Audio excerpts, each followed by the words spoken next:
Good morning everyone. In this video we will study about leprosy. So first of all we all have to know about basic intro what is leprosy and how it is caused, what are the factors that are responsible for causing leprosy and how we can treat and diagnose it. So let's begin. Leprosy is also known by another term that is known as Hansen disease. So leprosy is known as Hansen disease and it is an infection that is caused by a slow growing bacteria called Mycobacterium leprae, or in short M. lepromatosis bacteria. It is a chronic disease, means leprosy is also known as Hansen disease and it is an infection that is caused by slow growing bacteria, means the bacteria is day by day growing slowly and it infect slowly day by day, and the name of the bacteria is Mycobacterium leprae or M. lepromatosis bacteria, and it is a chronic disease, means it is for a long duration.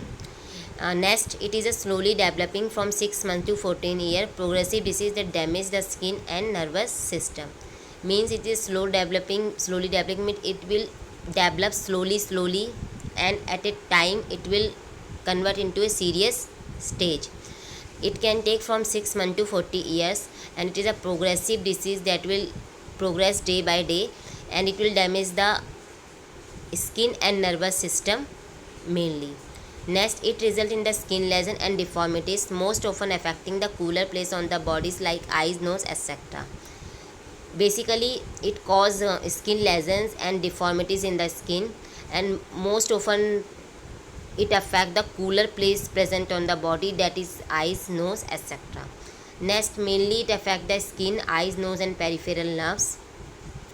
Next, the disease is also termed by another name, that is chronic granulomatous disease. Why it is known as chronic granulomatous disease? Because it is an inflammatory, it produces inflammatory nodules, and these inflammatory nodules is also known as granulomas. It produces inflammatory nodules in the skin and nerves over time. So it is known as granulomatous disease because it produces inflammatory nodules, that is also known as granulomas, in the skin and nerves over time. Next, it is mildly infectious disease, means it is not severe infectious disease, it is only mildly, and this disease usually occurs when a person with leprosy sneeze or cough. The disease is not highly contagious. Highly contagious means not highly contagious means it cannot spread from person to person through coughing, sneezing easily. Next, their signs and symptoms. Symptoms mainly affect the skin and nerves and mucous membrane. And the disease that can cause symptoms are discolored patches of the skin. There will be some spots and patches discolored in the skin, and there will be some painless ulcer or soles and so on the soles of the feet, and there will be painless swelling or lumps on the face or earlobes. There may be some growth nerves are numbness of affected area of the skin, muscle weakness or paralysis, especially in the hands and feet, and there may be some enlarged nerve, especially around the elbow and knee. Next, their diagnosis. First is physical exam, in which we will detect their symptom and sign like discolored patches of the skin by viewing, painless ulcer on the soles of the feet, muscle weakness or paralysis, etc. Next, biopsy. In this we will remove a small piece of skin or nerve that is affected by a leprosy, and it will be sent to a laboratory for testing, and we will diagnose whether any leprosy symptoms are present. If any type of leprosy symptoms are present, then we can confirm that it is leprosy.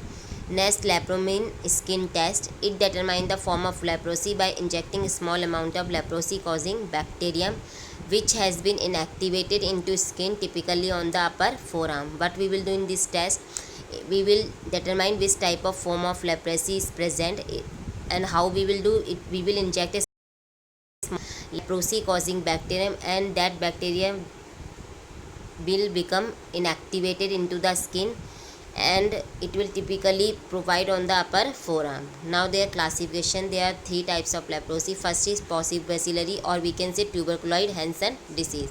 In this, there is one or a few hypopigmented or hyperpigmented skin macules, and that will exhibit loss of sensation due to infection of peripheral nerves that is supplying in that region. Next, in this the immune response is good and it is mildly contagious. It is not severe contagious, so it will not easily spread from a person to person. Next type of leprosy is multibacillary or lepromatous Hansen disease. In this what happen, in this there are more than 5 lesions as compared to possibly there are only less than 5 lesions. In here it is more than 5 lesions and the bacterium is detected in the skin or both. Next, this can also affect the skin, nerves and other organs of the body, and these are widespread lesions including nodules, and this form of disease is more contagious as compared to possibly in that it is only mildly contagious, but in multibacillary type of leprosy it is more contagious and the immune response is also poor as compared to possibly type of leprosy. Next type of leprosy is in borderline or dimorphous Hansen. In this there are clinical features of both tuberculosis and lepromatous leprosy. In this means there will be both features of multibacillary and possibly type of leprosy. Next, their treatment. Possibly leprosy is treated with 2 antibiotics. The main 2 antibiotics is involved to treat passivobacillary leprosy, that is dapsone and rifampicin, while multibacillary leprosy is treated with also same drug, but including that there are some drugs also that can treat it like clofazimine etc. And the antibiotics are given for at least 6 to 12 months or more to cure the disease. The time duration of providing antibiotics is 6 to 12 months. There are some steroid medication which have been also used to minimize pain and acute inflammation with leprosy. If the person is having their pain and acute inflammation, then they can also consume steroid medication and remove or minimize their pain and inflammation. Now complication, if person is knowing that they or she or he have, then also knowing they are not taking proper treatment, and they can lead to so many complications which are like blindness or glaucoma, kidney failure, muscle weakness, erectile dysfunction and infertility in man, permanent damage to nerve outside the brain and spinal cord. And one point to note that without treatment leprosy can permanent damage the skin, nerve, feet and eye. Now their pathophysiology. First is bacilli. Bacilli means a group of bacteria or bacteria that here is it is Treponema pallidum that is causing leprosy. Sorry, Treponema pallidum not, it is here Mycobacterium leproi, and this Mycobacterium leproi bacteria enter the body usually through respiratory system. After entering the respiratory system, this bacilli or bacteria migrate towards the neural tissue that is present in brain, and after entering that neural tissue it enters the Schwann cell that is present in the brain as well as the macrophage. When after entering Schwann cell or macrophage, bacteria or bacilli start multiplying slowly. They start showing their replication process about 12 to 14 days for one bacterium to divide into 2.